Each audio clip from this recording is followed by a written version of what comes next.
bagaikan sungai yang mengalir dalam membersihkan dosa. Dari Syairina Abu Hurairah radhiyallahu anhu, ia berkata, aku mendengar baginda Rasulullah SAW bertanya, bagaimana pendapat kalian jika ada sebuah sungai di depan pintu seseorang dari kalian, lalu ia mandi di dalamnya 5 kali sehari, apakah masih ada kotoran badan yang melekat di tubuhnya?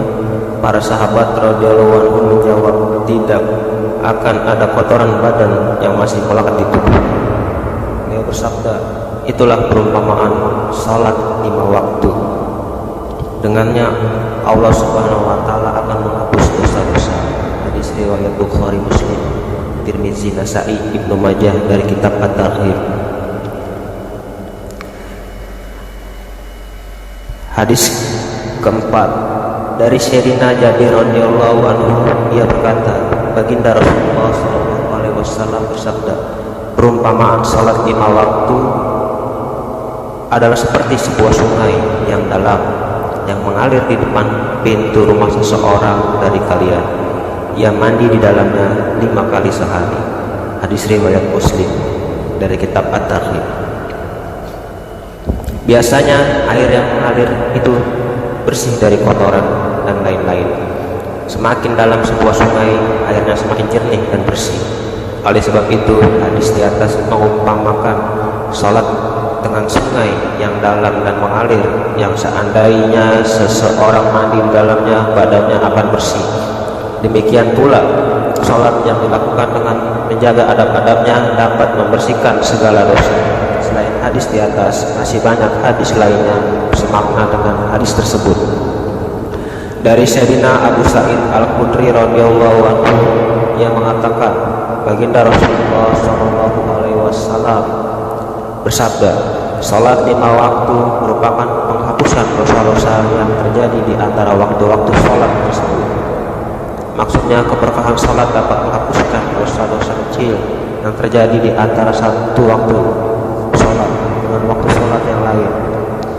Selanjutnya, hadis tersebut memberikan perumpamaan, sebagaimana seseorang yang bekerja di sebuah pabrik, maka dirinya akan kotor dan berdebu, tetapi ada 5 sungai yang mengalir antara pabrik dan rumahnya. Setiap pulang ia mandi di sungai tersebut. Itulah perumpamaan salat 5 kali sehari.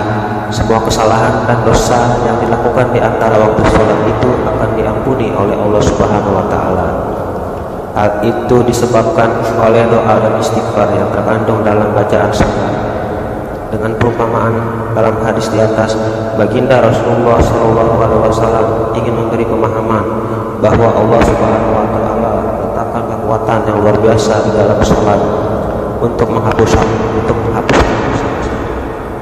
Dengan perumpamaan, orang akan lebih mudah memahami pembicaraan. Oleh karena itu, beliau menjelaskan perkara ini dengan berbagai macam perumpamaan. Jika kita enggan memperoleh rahmat, keluasan ampunan dan nikmat Allah Subhanahu wa taala, maka siapakah yang rugi? Kita sendirilah yang akan rugi. Kita sering berbuat dosa, durhaka kepada Allah Subhanahu wa taala, meninggalkan perintah-perintahnya, dan kurang sempurna dalam mengerjakan firman-firmannya. Seorang raja yang adil sudah sewajarnya menghukum kita jika kita tidak mentaatinya. Namun Allah Subhanahu wa taala yang Maha Mulia sangat menyayangi kita. Meskipun kita melanggar perintahnya, Dia tetap memberikan petunjuk kepada kita untuk memperbaiki kesalahan-kesalahan kita. Jika kita tidak memanfaatkan kemurahan Allah Subhanahu wa taala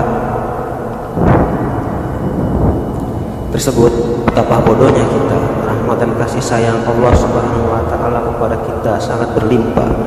Disebutkan dalam hadis, barang siapa tidur dengan niat sholat tahajud tetapi ia terlelap tidak bangun, maka ia tetap mendapatkan pahala 1 sholat tahajud, sedangkan tidurnya adalah sedekah Allah kepadanya. Dari kitab At-Targhib.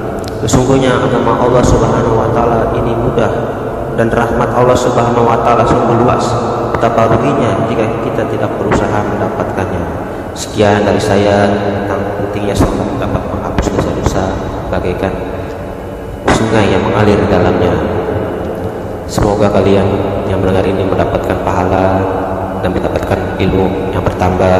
Jangan lupa like and subscribe agar channel ini semakin maju dan bisa membantu orang-orang yang miskin dan membantu anak-anak yatim, insyaallah. Demi kesempurnaan majelis, mari kita tutup dengan doa kifarat majelis. Subhanallah wa bihamdihi, subhanallah wa bihamdika, astaghfiruka wa atubu ilaik. Assalamualaikum warahmatullahi wabarakatuh.